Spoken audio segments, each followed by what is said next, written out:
I thought marrying a billionaire was a fairy tale. But when his sister pushed me and called me worthless in front of 200 wedding guests, I couldn't imagine what my husband would do next. His words didn't just shock everyone, they changed everything forever. Stay until the end, because what happens next will simply blow your mind. Trust me, you won't guess what twist is waiting ahead. My name is Valeria, and just 6 months ago I was an ordinary girl working at Svetlana's cafe on Leninsky Prospect. You know, the kind of place, worn leather sofas, coffee that sits on the stove for too long, and always thieves who know more about your life than you do. I couldn't even dream that pouring coffee and serving pies would lead me to the love of my life, much less a world I didn't even know existed. It was a rainy Tuesday when Artyom walked into our cafe through the glass doors for the first time. He looked completely out of place in his plain jeans and white t-shirt, but something about him made me turn around. Maybe it was the way he said thank you, like he really appreciated it, or the way he left a 2,000 ruble tip on a 600 ruble bill. When he asked for my number, I almost said no. Guys like that usually date girls who are nothing like me. Well, Artyom was different. For 3 months, we went on the most ordinary dates imaginable. Movies, walks in Gorky Park, dinners in cafes where paper napkins were used instead of cloth. He drove a nondescript car, lived in what seemed to me to be a modest apartment, and never once made me feel like I wasn't good enough for him. When he said he worked in IT, I assumed he was a programmer. She had no idea I was dating Artem Chernov, the founder of 3 tech companies and one of Russia's youngest billionaires. The truth came out when he proposed. We were sitting on a pier by a lake outside of town, at a house I thought was his friend's dacha. We watched the sunset turn the water gold. When he got down on one knee with a ring that probably cost more than I make in a year, my first thought wasn't yes, it was panic. Suddenly, everything fell into place. The dacha was his. The car he sometimes drove was his, as were a dozen others. And that modest apartment was his guest house. I looked at the man I'd fallen madly in love with and realized I didn't know him at all. When I asked him why he'd kept the truth a secret, he took my hands and said words I'll never forget. I didn't lie about the most important thing, about how I feel about you. Everything else is just details. But he was wrong. Everything else was more than just details, especially for his family. Artyom's mother, Elena Viktorovna, was polite but cold when we first met. She asked cautious questions about my family, my past, my plans for the future. I could see her mentally wondering if I was after his son's money. But his sister, Sophia, made it clear right away that I had no place in their world. Sophia was the complete opposite of me, tall, graceful, with the confidence that comes from never having to check your credit card balance before buying something. She looked at me as if I were something unpleasant she had accidentally stepped on. At our first family dinner, she spent the entire evening talking about people I didn't know, places I'd never been, and things I could never afford. When Artyom tried to engage me in conversation, she smiled sweetly and said something like, "Oh, but Valeria probably doesn't know that." The engagement period was 6 months of walking on thin ice. Every family gathering felt like an exam that I was doomed to fail.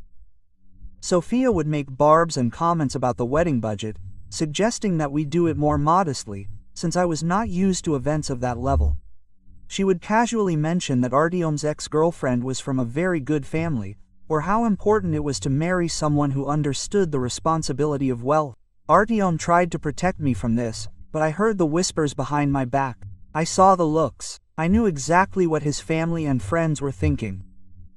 That I was a simple girl from a small town who accidentally caught their golden boy. The wedding preparations were a nightmare wrapped in silk and roses. Every contractor seemed to know that I was an outsider. They would turn to Sofia or Elena Viktorovna with questions, looking right through me as if I wasn't there. When I tried to voice my wishes for flowers or music, Sofia would interrupt, suggesting something more appropriate or more elegant. By the time of the wedding, I felt like a guest at my own celebration. But when I woke up that morning, none of that mattered. I was marrying the man I loved. And no matter what happened next, we would get through this together. The ceremony was incredibly beautiful. Artem had chosen the garden behind his country house, where white roses covered every surface and garlands of lights created a canopy of stars above us. Even in the daylight. As I walked the petal-strewn path with my father, I saw Artem waiting at the altar. And in that moment, all the months of tension and judgment melted away. In that second, there were only us. Our vows brought tears to the eyes of the guests. When Artem promised to love me for who I am, I felt like the happiest woman in the world. Even Sakia managed to keep her tight smile as we kissed and officially became husband and wife. The reception began like a fairy tale. The banquet hall was like something out of a fairy tale. Crystal chandeliers cast iridescent reflections on tables decorated with cream and gold scotters. I had never seen anything like it. For the first time since the wedding, I began to believe that maybe I could fit into this world after all. Artem and I danced our first dance to the same song we had danced to in the kitchen of my tiny apartment 3 months after we met. As he twirled me around the shiny parquet, I whispered, "I can't believe this is real." He pulled me closer and said, "Get used to it, Mrs. Chernova." The dinner was delicious. Course after course, the names of which I could not pronounce, was served by waiters who moved so harmoniously as if they were performing choreography. Artem held my hand under the table, pointing out funny details in the guests' behavior, making me laugh until my cheeks hurt. His business partner Lucas gave a touching toast about how true love comes from unexpected places. And even Elena Viktorovna raised her glass, with what seemed like genuine warmth. And then came the moment for family toasts. Sofia stood up, stunning in her burgundy silk dress, holding a glass of champagne high. The room fell silent, all eyes turned to the groom's sister. I braced myself for another polite but cold speech about how I was being accepted into the family. But what I heard changed everything. I had watched my little brother his entire life. Sofia began, her voice clear and commanding in the silent room.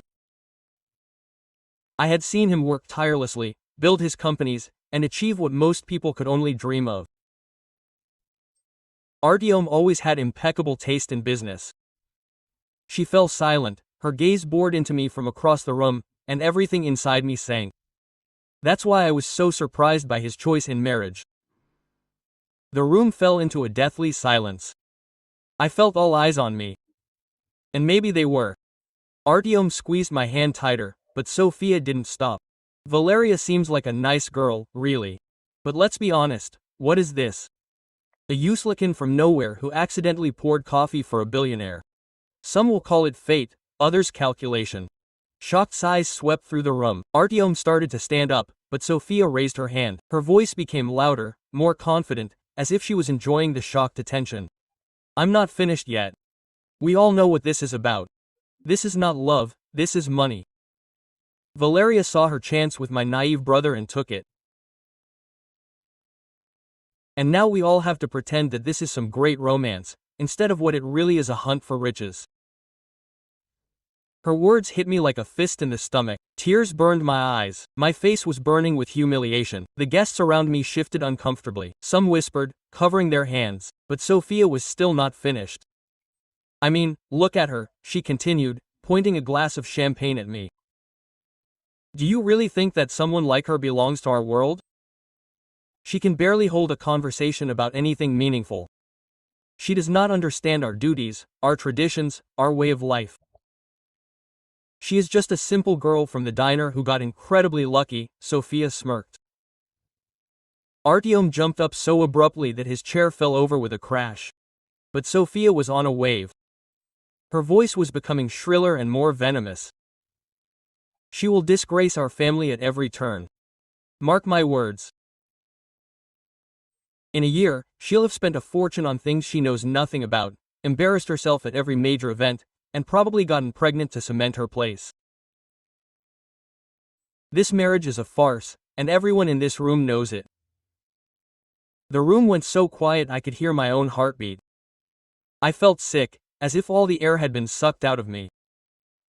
All these months of trying to prove that I deserved to be here, and now Artyom's sister was tearing me apart in front of everyone who mattered in his world.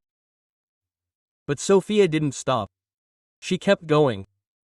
She walked away from her table and headed toward Artyom and me, cutting through the crowd like a queen walking through her courtyard. When she reached our table, she leaned so close to me that her champagne-scented breath burned my cheek. "You don't belong here," she hissed, loud enough for nearby tables to hear. "And you will never be mine, and deep down you know it." And then she did something I didn't expect. Sophia grabbed my arm, her manicured nails digging into my skin, and yanked me to my feet. Before I could react, before Artyom could move, she shoved me hard in the chest with both hands. I tripped, my heel caught on the hem of my wedding dress, and I fell with a crash onto the marble floor. The sound of my fall echoed through the room like a gunshot. My beautiful dress was torn, my hair was scattered, tears were burning my eyes, and I couldn't hold them back. 200 people saw Sofia Chernova physically attack me at my own wedding. The silence that followed was deafening. I heard the rustling of clothes as guests shifted uncomfortably in their seats. The clink of glasses being placed on tables, someone's sharp sigh nearby. From the floor I saw faces looking down at me. Some in horror, some embarrassed, and some curiously waiting for what would happen next. Sophia stood above me, breathing heavily. Her perfect composure had finally cracked. Quote, "There," she spat. Her voice trembled with rage. Quote, "There's your place on the floor." And then my husband showed who he really was. Artyom moved faster than I had ever seen. 1 second he was frozen by our table, and the next second he was standing between me and Sophia. His face darkened with anger that I didn't even suspect in him. But he didn't touch my sister. Instead, he carefully helped me up. His hands were firm and caring, checking to see if I was hurt. Then he turned to the hall full of guests. Quote, "Everyone stay where you are," he said. His voice carried through the room. It wasn't loud, but there was a commanding force in it, demanding attention. Quote, "My sister just attacked my wife," Artyom said. His words cut the air like a blade. "Right in front of you all, at our wedding." Quote, he turned to Sophia, who was still standing at our table. Her face was pale, her confidence crumbling. She had called the woman I love a gold digger, questioned her worth as a human being, and raised a hand to her. His voice grew stronger with every word. There was a controlled fire in it. "I want everyone in this room to understand something about my wife. Valeria worked 2 jobs to pay for college. She spent her weekends helping out at the local soup kitchen. When her neighbor's house burned down last year, she organized the entire village to rebuild it. She has more character in her little finger than most of us have in our entire bodies." He paused. His gaze swept over the crowd, challenging anyone to argue. But even if none of that had happened, even if she had been exactly as my sister accused her, it wouldn't have mattered, because that I love her, and no one, not her last name, not her friends, no one dares to treat her like that in my presence. And then Artyom did something that shocked everyone, including me. Artyom took out his phone and made a call right in front of everyone. "Security? Yes, it's Artyom. Take Sofia Chernova out of the room immediately. No, she is no longer a welcome guest." He fell silent, listening. "I don't care that she is my sister. She just attacked my wife." The room exploded. The chairs creaked. The guests turned to each other. Their voices merged in a wave of shock and disbelief. Sophia's face changed from pale to red, and then again to deathly white. "You can't be serious," she muttered. Her voice trembled. All her previous venom was gone. I've never been so serious in my life, Artyom replied. His tone was cold and unyielding, like steel. Security will be here in 2 minutes. You can leave with them or leave on your own, but you will leave. Quote. But he wasn't finished. I'm also removing you from the board of directors of Chernov Industries, effective immediately. Access to your trust fund is suspended pending review, and consider your invitations to all family events for the next year revoked. Quote. The sighs that followed echoed around the room. In their world, what Artyom had done was tantamount to social and financial destruction. Sophia looked around desperately, perhaps hoping that someone would stand up for her. But the faces looking back at her expressed everything from shock to disgust. No one was going to argue with a man defending his wife from attack. Artyom, please, she whispered, her earlier confidence replaced by a trembling plea. I don't care if she's my sister. My sister wouldn't lay a hand on my wife, he said simply. His voice cut through the tension like a blade. When security appeared, 2 polite but firm men in black suits, Sophia had no choice. She walked out of the ballroom with her head held high, but everyone could see her hands shaking. The click of her heels on the marble floor was the only sound as the crowd watched her go. After she left, Artyom turned to me. He took my hands, his touch firm and warm, and he addressed the room one last time.